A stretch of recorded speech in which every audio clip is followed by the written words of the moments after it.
New data on property prices from CoreLogic indicates that the average Australian home has increased in value by $127,000 in the past 12 months. Now, while that sounds spectacular, there are suburbs and towns in this country where median house prices have grown that much in the last 3 months alone. Now, looking more broadly, if we look at median house prices in some of our cities a year ago and compare them with the current situation, we find that the median house price in Brisbane has increased by almost $200,000 in the past 12 months, and there's been a similar rise in Hobart.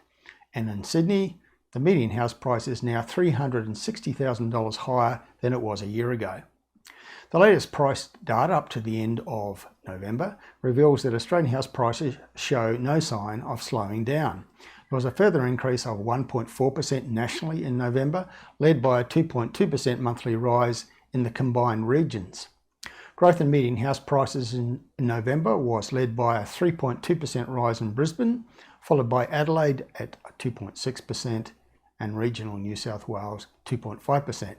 Meanwhile, the regional markets in Queensland, Tasmania and South Australia all rose by about 2.3%.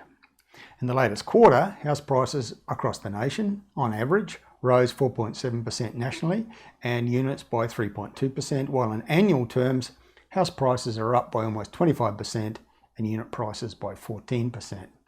So the data shows no signs of a slowdown in price growth, which has been reported in some sections of the media.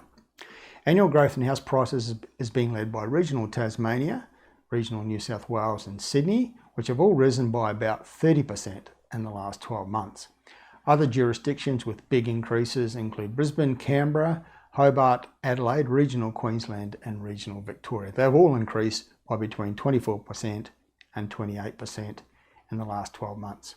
So while media outlets seem to be competing to be first to declare an end to the property boom and desperately searching for evidence to support the claim, these latest figures show that price escalations are continuing at an exceptional pace in most markets across Australia.